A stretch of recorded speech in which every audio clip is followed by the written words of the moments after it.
ಇನ್ನು ಕಮಲ ಪಕ್ಷದೊಳಗೆ ಟಿಕೆಟ್ ಸಮರ ಜೋರಾಗಿ ನಡೀತಾ ಇದೆ. ಅದೆಷ್ಟರ ಮಟ್ಟಿಗೆ ಅಂತ ಅಂದ್ರೆ ಒಂದೇ ಪಕ್ಷದ ನಾಯಕರ ವಿರುದ್ಧ ಕಾರ್ಯಕರ್ತರು ಕರಪತ್ರ ಹಂಚಿಕೆ ಅಭಿಯಾನವನ್ನ ನಡೆಸ್ತಾ ಇದ್ದಾರೆ. ಇದರ ಜೊತೆಗೆ ರಾಜ್ಯದ ಹಲವು ಜಿಲ್ಲೆಗಳಲ್ಲಿ ಸ್ವಪಕ್ಷದ ನಾಯಕರುಗಳ ನಡುವೆ ಕೋಲ್ಡ್ ವಾರ್ ತಾರಕಕ್ಕೇರಿದೆ. ಅಷ್ಟಕ್ಕೂ ಕೇಸರಿ ಪಡೆಯಲ್ಲಿ ನಡೀತಾ ಇರೋದೇನು ಬನ್ನಿ ತೋರಿಸ್ತೀವಿ.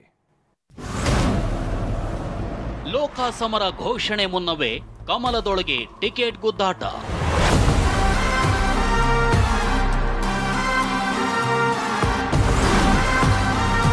ಸಿಟಿ ರವಿ ವರ್ಸಸ್ ಶೋಭಾ ನಡುವೆ ಚಿಕ್ಕಮಗಳೂರು ಉಡುಪಿ ಟಿಕೆಟ್ ಕಾಳಗ. ಸರ್ವೆ ವರದಿಯನ್ನು ಆಧರಿಸಿ ಯಾರಾಗಬೇಕು ಅನ್ನೋದನ್ನ ಪಾರ್ಟಿ ತೀರ್ಮಾನ ಮಾಡುತ್ತೆ. ಹಿಂದುತ್ವದ ರಣಕಲಿಗಳಿವರು. ಎದುರಿಗೆ ಯಾರೇ ಇದ್ರೂ ಪಕ್ಷ ಅಥವಾ ಪಕ್ಷದ ನಾಯಕರ ಪರ ಹೋರಾಡೋ ಫೈರ್ ಬ್ರ್ಯಾಂಡ್ಗಳು. ಆದರೆ ಇದೇ ನಾಯಕರ ನಡುವೆ ಈಗ ಲೋಕಸಭೆ ಟಿಕೆಟ್ಗಾಗಿ ಗುದ್ದಾಟ ಏರ್ಪಟ್ಟಿದೆ. ವಿಷಯ ಏನಂದ್ರೆ, ಚಿಕ್ಕಮಗಳೂರು ಉಡುಪಿ ಲೋಕಸಭೆ ಕ್ಷೇತ್ರದಲ್ಲಿ ಮಾಜಿ ಸಚಿವ ಸಿಟಿ ರವಿ ಹಾಗೂ ಕೇಂದ್ರ ಸಚಿವೆ ಶೋಭಾ ಕರಂದ್ಲಾಜೆ ನಡುವೆ ಟಿಕೆಟ್ ಫೈಟ್ ಶುರುವಾಗಿದೆ. ಈಗಾಗಲೇ ಟಿಕೆಟ್ ವಿಚಾರವಾಗಿ ಬಣ ರಾಜಕೀಯ ಶುರುವಾಗಿದ್ದು, ಶೋಭಾ ವಿರುದ್ಧ ಸಿಟಿ ರವಿ ಬೆಂಬಲಿಗರು ಪತ್ರ ಅಭಿಯಾನ ಆರಂಭಿಸಿದ್ದಾರೆ. ಸಿಟಿ ರವಿಗೆ ಟಿಕೆಟ್ ನೀಡುವಂತೆ ಒತ್ತಾಯಿಸಿದ್ದಾರೆ.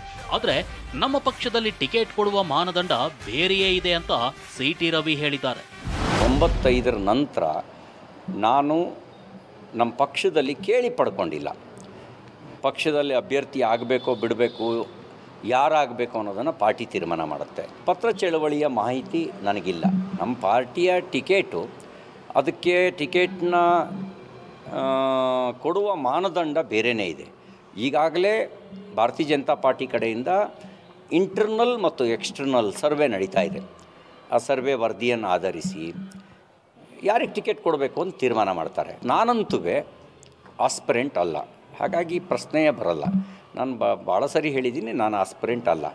ನನ್ನ ಹೆಸರು ಹಲವಾರು ಕ್ಷೇತ್ರಗಳಲ್ಲಿ ಕೇಳಿ ಬರ್ತಾ ಇದೆ. ಅದನ್ನು ನಾನು ಯಾವತ್ತೂ 95ರ ನಂತರ ಕೇಳಿ ಪಡೆದಿಲ್ಲ. ಟಿಕೆಟ್ ಕೇಳುವಂಥ ಸಂದರ್ಭಗಳಲ್ಲಿ ಹಲವಾರು ಜನ ಆಕಾಂಕ್ಷಿಗಳಿರ್ಬೋದು. ಆದರೆ ಟಿಕೆಟ್ ಕೊಟ್ಟ ನಂತರ ನಮ್ಮದೆಲ್ಲರದು ಒಂದೇ ಭಾರತೀಯ ಜನತಾ ಪಾರ್ಟಿ. ಮತ್ತು ಮೋದಿ ಮತ್ತೊಮ್ಮೆ 3ನೇ ಬಾರಿಗೆ ಮೋದಿಯವರು ಪ್ರಧಾನಮಂತ್ರಿ ಆಗಬೇಕು.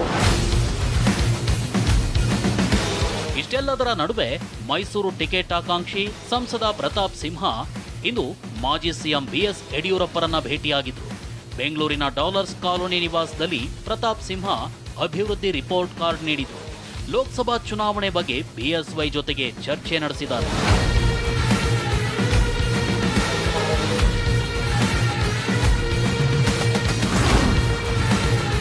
ಅನಂತಕುಮಾರ್ ಕಾಗೇರಿ ನಡುವೆ ಕೋಲ್ಡ್ ವಾರ್. ಲೋಕಸಭೆ ಚುನಾವಣೆ ಘೋಷಣೆ ಮುನ್ನವೇ ಉತ್ತರ ಕನ್ನಡದಲ್ಲಿ ರಾಜಕೀಯ ಚಟುವಟಿಕೆ ಬಿರುಸುಗೊಂಡಿವೆ. ಅದರಲ್ಲೂ ಉತ್ತರ ಕನ್ನಡ ಲೋಕಸಭೆ ಟಿಕೆಟ್ ಮೇಲೆ ಕಣ್ಣಿಟ್ಟಿರುವ ಸಂಸದ ಅನಂತಕುಮಾರ್ ಹೆಗಡೆ ಮತ್ತು ಮಾಜಿ ಸ್ಪೀಕರ್ ವಿಶ್ವೇಶ್ವರ ಹೆಗಡೆ ಕಾಗೇರಿ ನಡುವೆ ಟಿಕೆಟ್ ವಿಚಾರಕ್ಕೆ ಮುಸುಕಿನ ಗುದ್ದಾಟ ಏರ್ಪಟ್ಟಿದೆ. ಸದನದಲ್ಲೂ ಯಾರು ಎಷ್ಟು ಸೀಟ್ ಗೆಲ್ತಾರೆ ಅನ್ನೋ ಸ್ವಾರಸ್ಯಕರ ಚರ್ಚೆ. ಇನ್ನು ಲೋಕಸಭೆ ಚುನಾವಣೆಯ ಕಾವು ಅದೆಷ್ಟರ ಮಟ್ಟಿಗಿದೆ ಅಂದ್ರೆ, ಇವತ್ತು ಪರಿಷತ್ನಲ್ಲೂ ಚುನಾವಣೆ ಬಗ್ಗೆ ಬಿಸಿ ಬಿಸಿ ಚರ್ಚೆಯಾಗಿತ್ತು. ಲೋಕಸಭೆ ಚುನಾವಣೆಯಲ್ಲಿ 20 ಸ್ಥಾನ ಗೆಲ್ತೀವಿ ಅಂತ ಸಿಎಂ ಹೇಳಿದ್ರು.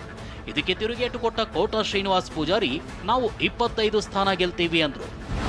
ಲೋಕಸಭಾ ಚುನಾವಣೆಯಲ್ಲಿ ನೀವು ಎಷ್ಟೇ ಹೇಳ್ಕೊಂಡ್ರು ಕೂಡ ನಾವು 20ಕ್ಕೆ 20 ಗೆದ್ದೇ 20 ಗೆಲ್ತೀವಿ. ಕನಿಷ್ಠ 22 ಸೋಲ್ತೀರಿ. ಮಾತಾಡಬೇಡ, 22 ಸೋಲ್ತೀರಿ.